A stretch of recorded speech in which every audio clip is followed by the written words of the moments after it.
Hello दोस्तों, मेरा नाम है रोशन और स्वागत करता हूं मैं आपके अपने YouTube channel creating wealth with Roshan में।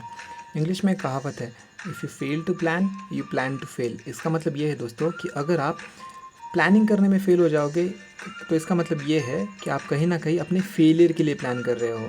जी हाँ फ्रेंड्स, चाहे आप एजुकेशनल फील्ड में हो चाहे आप प्रोफेशनल फील्ड में हो, प्लानिंग का इंपॉर्टेंस आप सभी लोग जानते हो। और आज का वीडियो मैं एक ऐसे ही इंपॉर्टेंट टॉपिक के ऊपर लेके आया हूँ जिसे हमें स्कूल में नहीं सिखाया जाता, हम अपने तजुर्बे से सीखते हैं।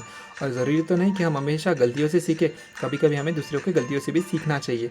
तो बड़े बड़े इकोनॉमिस्ट ने, जो कि बहुत बड़े बड़े रिसर्च करके उन्होंने ये पता लगाया है कि अपने आप फंड्स को कैसे प्रॉपरली एलोकेट कर सकते हो। एलोकेशन का मतलब है कि आप अपने फंड्स को प्रॉपरली डिवाइड कैसे कर सकते हो, जिससे कि आप अपने नीड्स को भी पूरे कर लो, वांट्स को भी पूरे कर लो और सेविंग भी कर लो। तो क्या इसके लिए कोई मैथमेटिकल फार्मूला होता है? तो मैथमेटिकल फार्मूला तो नहीं, एक प्रोपोर्शन होता है दोस्तों, जिसे हम कहते हैं 50-30-20 प्रोपोर्शन। तो ये प्रोपोर्शन क्या है? तो इस वीडियो के अंदर हम इसी के बारे में चर्चा करेंगे। और मुझे पूरा विश्वास है कि आपको वीडियो पसंद आएगा, बिकॉज ये फाइनेंशियल प्लानिंग के ऊपर है। और अगर आप फाइनेंशियल प्लानिंग में मास्टर बन गए तो फिर क्या ही कहना है दोस्तों। और इससे फ़ायदा ये होगा कि आपके पैसे बनेंगे। जी हाँ फ्रेंड्स, गारंटी से बनेंगे, खूब बनेंगे। अगर आप इस मेरे बताए हुए इस प्रोपोर्शन को फॉलो करोगे, और ये मैंने नहीं बताया है, ये बड़े बड़े इकोनॉमिस्ट ने बताया है, अगर आप इसे प्रॉपरली फॉलो करोगे तो डेफिनेटली आपके पैसे बनेंगे। तो चलिए अपनी वीडियो को स्टार्ट करते हैं। तो पहले आपके मन में क्वेश्चन आ रहा होगा कि ये 30-20, तो ये 50-30-20 है क्या? तो 50-30-20 दोस्तों ये परसेंटेज एलोकेशंस होते हैं। आप इसे ऐसे समझिएगा कि अगर आपकी सैलरी 100% है, समझिए अगर आपकी सैलरी 100% है, या एक सिंपल एग्जांपल समझते हैं कि अगर आपकी सैलरी 10,000 रुपीज़ है, तो आप क्या करोगे कि पहले जो आपके 50% होगा सैलरी का, 10,000 का 50% कितना होता है दोस्तों? 5,000 रुपीज़। इतनी मैथ तो आप कर ही लोगे। 5,000 रुपीज़ आपको अपने नीड्स के लिए खर्चा करना है। और नीड्स में होता क्या है? ग्रॉसरीज, बिल्स, यूटिलिटीज़, लोन्स, ये सारे ऐसी चीज़ें हैं जिसके बिना आपका घर नहीं चल सकता। राशन के बिना घर नहीं चल सकता। आप अगर बिजली का बिल नहीं पे करोगे तो वो लोग आपका कनेक्शन काट लेंगे, तो उसके बिना घर नहीं चल सकता। यूटिलिटीज़, जितनी भी अलग अलग टाइप के बिल्स होते हैं, वाटर बिल हो गया, आपके टेलीफोन्स बिल हो गए, बाकी अलग अलग चीज़ों के बिल्स हो गए, और लोन्स हो गया। तो ये सारे आपकी ज़रूरत हो गई है।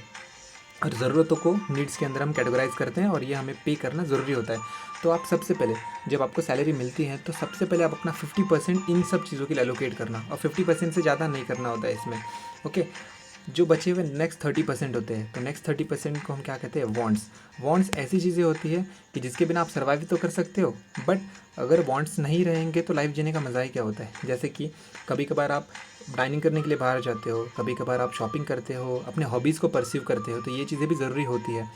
तो दोस्तों ये आपके ऊपर होता है कि आप अपने वांट्स को कैसे प्रॉपरली यूटिलाइज़ कर सकते हो, कैसे प्रॉपरली इसके अंदर एलोकेशंस करके आप चाहे तो अपना सेविंग के अंदर भी इससे पोर्शन बढ़ा सकते हो। बट वांट्स ऐसी चीज़ है कि मैं सजेस्ट करूँगा कि थोड़ी ना थोड़ी तो करनी चाहिए, खुद के ऊपर तो खर्चा करना चाहिए इंसान ने, बट एक लिमिटेड ऑर्डर के अंदर। ओके, और बचे हुए जो 20% होते हैं आपकी सैलरी के, जैसे 10,000 का एग्जाम्पल लिया था मैंने, तो 10,000 के 20% होते हैं 2,000 रुपये।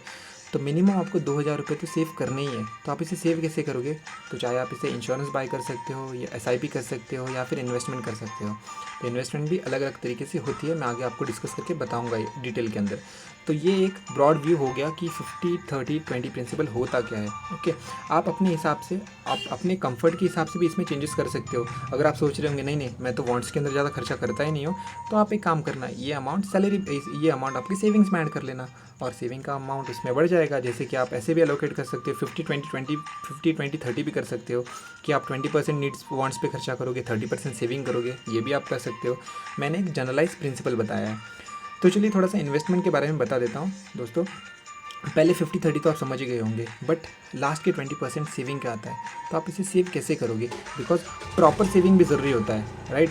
तो चलिए इसे एग्जांपल से समझते हैं कि अगर आप किसी बुजुर्ग से पूछोगे कि बाबा मुझे सेविंग कैसी करनी चाहिए, तो वो कहेंगे बेटा एक काम करो, आप FD करा लो, या फिर बॉन्ड्स खरीद लो, या फिर पॉलिसी खरीद लो।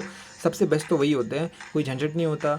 FD के अंदर फिक्स्ड रेट ऑफ इंटरेस्ट मिल जाता है आपको, कोई झंझट नहीं, मार्केट का कोई टेंशन नहीं, और पैसे भी बन जाएंगे। तो चलिए, और अगर आप किसी यंग एज वालों से पूछोगे तो वो आपको सजेस्ट करेंगे यार FD के अंदर तो क्या है, 6% ही इंटरेस्ट मिलता है, 5.5% मिलता है, और आपको 6-7 महीने रखने पड़ते हैं, 1-1 साल रखना पड़ता है FD। तो उससे अच्छा आप इक्विटी में इन्वेस्ट करो। इक्विटी मतलब क्या होता है दोस्तों? स्टॉक्स में इन्वेस्ट करो, शेयर मार्केट में इन्वेस्ट करो, म्यूचुअल फंड्स में इन्वेस्ट करो। तो एक्चुअली दोनों में से सही क्या होता है, राइट? दोनों में से सही क्या होता है, और आपको इन्वेस्टमेंट कैसे करना चाहिए, क्या इसके लिए भी कोई मैथमेटिकल फार्मूला होता है? तो मैथमेटिकल फार्मूला एक छोटा सा इसके लिए भी होता है दोस्तों, कि आपको प्रॉपरली, मतलब अगर आपको एक मतलब सेविंग्स के अंदर डिवाइड करना है कि मैं कितना परसेंट मैंने इक्विटी में सेव करना है, कितना परसेंट मैंने एफडी में सेव करना चाहिए, तो इसके लिए सिंपल 100 माइनस एज रूल होता है। तो 100 माइनस एज रूल क्या होता है, एक सिंपल एग्जांपल से समझिएगा। कंसिडर कीजिए आपका एज अभी है 25 ईयर्स, राइट। तो आप क्या करना, 100 में से आपकी एज माइनस कर लेना। तो 100 माइनस 25 कितना होता है, 75। तो आपको क्या करना होता है इसमें कि 75% आपको इक्विटी में इन्वेस्ट करने होते हैं, 25% आपके एफडीज बॉन्ड्स के अंदर इन्वेस्ट करने होते हैं। चलिए इस एग्जांपल से अच्छे से समझते हैं। और कि मान लीजिए आपकी एज 30 है, तो आप क्या करोगे कि 70% आपका जो पैसा बनेगा, जैसे 2000 का 70% होता है 1400 रुपये, तो आप क्या करोगे 1400 रुपये स्टॉक्स में या फिर म्यूचुअल फंड्स में इन्वेस्ट करोगे, और बचे हुए 600 रुपये आप एफडी या बॉन्ड्स में इन्वेस्ट करोगे। तो ये जैसे जैसे आपका एज बढ़ेगा तो आप अब क्या करते जाओगे, आपको अपने मतलब एज बढ़ने के बाद जैसे जैसे आपका एज बढ़ते जाएगा तो आपको इक्विटी के अंदर कम इन्वेस्ट करते जाना है, और अपनी अपनी जो इन्वेस्टमेंट है वो बॉन्ड्स के अंदर बढ़ानी होती है, एफडी के अंदर बढ़ानी होती है। इसका सिंपल सा रीज़न ये होता है दोस्तों कि जैसे जैसे आप बड़े होते हो, राइट, बुजुर्ग होते हो, तो आपकी इनकम के सोर्सेज लिमिटेड होते जाते हैं, और विद एज आपके साथ अलग अलग इलनेस हो सकती है, आपको पैसे की ज़रूरत पड़ सकती है, और इनसिक्योरिटीज़, जैसे कि आप समझिए अगर आप स्टॉक मार्केट में इन्वेस्ट करते हो तो कहीं ना कहीं जो इनसिक्योरिटीज़ होती है, और बड़े जैसे आप बुजुर्ग होते हो तो आपको इनसिक्योरिटीज़ से बचना होता है। तो यही सजेशन होती है कि जैसे आपकी एज बढ़ती जाएगी तो आप अपने पैसे एफडी में ज़्यादा लगाना और इक्विटी में कम कम करते जाना। तो ये एक सिंपल सा प्रिंसिपल है, आई होप आप लोग को समझ जाएगा। ओके, तो दोस्तों ये एक शॉर्ट वीडियो थी इन्वेस्टमेंट और फाइनेंशियल प्लानिंग के ऊपर। मैं इन्वेस्टमेंट के ऊपर, इक्विटीज़ के ऊपर और एक वीडियो लेके आऊँगा जिसमें मैं आपको डिटेल में समझा दूंगा कि आपको इक्विटी में कौन से म्यूचुअल फंड्स बाय करने चाहिए, कैसे ट्रेड करना चाहिए, कौन से स्टॉक पिक करने चाहिए, और बाकी की चीज़ें भी। ओके, तो तब तक के लिए आई होप आप लोगों को इस वीडियो से कुछ ना कुछ फ़ायदा ज़रूर होगा। अगर आप इसे सच्ची अपने लाइफ में इंप्लीमेंट करते हो तो आप एक डिसाइड कर लेना कि इसी मंथ से मैं ऐसे करूँगा, कि ये आप जस्ट इस प्रोपोर्शन को फॉलो करना और आप अपने अंदर बहुत बड़ा चेंज ऑब्जर्व करोगे।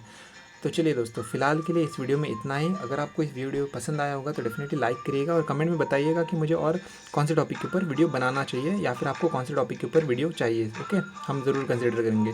तब तक के लिए दोस्तों, सीखते रहिए, कमाते रहिए और इन्वेस्ट करते रहिए। चलिए bye bye, thank you so much.